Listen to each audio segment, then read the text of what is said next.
그것만 알고 계시면 유치를 잘못 빼서 덧니가 생기는 일은 없습니다. 자, 안녕하세요, 안선수입니다. 오늘은 그 유치 발치에 대한 이야기를 잠깐 해드릴게요. 유치를 잘못 빼면 덧니가 생기느냐, 이 얘기를 굉장히 또 많이 물어봐요. 어렸을 때 저희 어머님이 저의 이를 빼줄 때 이렇게 실로 묶어서 이렇게 막 빼잖아. 그때 굉장히 중요하게 생각했던 게 있으세요. 저희 어머니가 이가 나오는 방향으로 빼야 된다고 이 각도를 맞춰서 이렇게 빼셨던 기억이 나고, 저도 그 방향으로 안 빼면 큰일 나는 줄 알고 막 맞춰서 하고 막 뺄 때 엄청 아프고 그랬는데, 이제 교정과 의사가 되고 좀 알다 보니까 유치는 아무렇게나 빼도 덧니랑 상관이 없어요. 그러니까 덧니가 될 친구들은 애초에 덧니가 되는 걸로 되어 있어요. 그냥 그 전부터. 그러니까 유치가 있고 영구치가 하나도 안 나왔을 때도 엑스레이를 보면 얘는 덧니가 생기겠거니라고 대충은 압니다. 확지는 못하지만 거의 대충은 알고, 유치가 이제 약간 흔들릴 때쯤이 되면 이게 어떻게 될지는 조금 더 확실해지죠. 근데 그 유치를 왼쪽으로 뽑냐, 오른쪽으로 빼냐, 앞으로 빼냐, 집에서 빼냐, 치과에서 빼냐에 따라서 덧니가 생기고 안 생기는 건 아니에요. 그래서 유치는 집에서 빼셔도 되고, 충분히 흔들린 다음에 안 아플 때 빼는 게 제일 좋다고 저는 생각해요. 물론 그 시기를 놓쳐서 안 빼면 덧니가 생기는 경우도 있습니다. 그때는 원장님이랑 얘기해서 흔들리기 전에도 빼는 경우는 있어요. 근데 집에서 빼도 덧니가 안 생긴다고 이 사람이 말했다고 무조건 집에서 빼시고 난 덧니 안 생겨라고 생각하고 어차피 덧니는 생길 거로 정해져 있었어 라고 생각하시면 안 되는 거가 한 가지가 있습니다. 제가 사진 하나 보여드릴게요.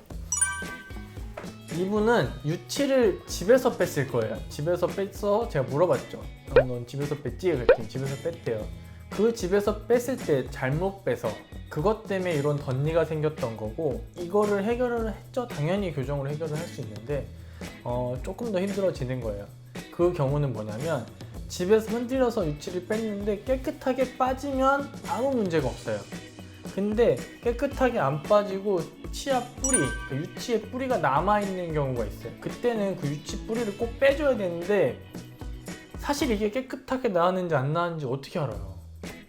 저희도 몰라요. 저희도 뺐는데 이게 깨끗한가? 이것만 보면 입안을 봐야 되거든요. 근데 입안을 보면 피도 나오고 막 그럼 집에서는 절대 모르지.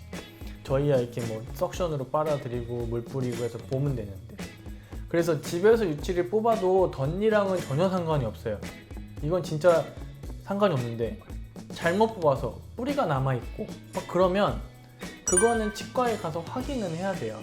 그래서 대부분은 문제가 없지만 집에서 유치를 뺐다, 그럼 내일 당장 치과에 가고 그럴 필요는 없는데, 그냥 정기검진, 제가 애기들을 한 3개월에 한 번씩 정기검진을 하거든요. 어차피 충치 되게 잘 생기고 관리할 게 좀 많기 때문에 다음 정기검진 때 병원에 가서 지난번에 유치 빠졌는데 잘 빠졌는지 봐주세요 정도만 말하면 봐주실 거고, 아이가 그 얘기를 직접 안 하더라도 원장님은 보시면 이게 빠졌구나 라고 한 번 더 봐주세요. 그때 해결해도 안 늦어요. 그것만 알고 계시면 유치를 잘못 빼서 덧니가 생기는 일은 없습니다. 그러니까 유치 잘못 뺐다고 덧니 생긴다, 이거는 미신이고, 잘못된 소문이고, 걱정하지 말고 집에서 흔들리면 빼도 돼요. 치과 오시면 더 안 아프게 잘 빼줄 수 있고, 저희 바르는 마취약도 있고 이렇게 안 아프게 하는 무통 마취 이런 것도 있으니까 치과가 훨씬 편하기는 하죠. 그래서 혹시 집에서 덧니 생길까봐 유치 못 빼고 이런 거 있을까봐 알려드린 거니까 전혀 걱정하실 필요 없습니다. 저희 어머니도 제가 알려드렸어요. 감사합니다.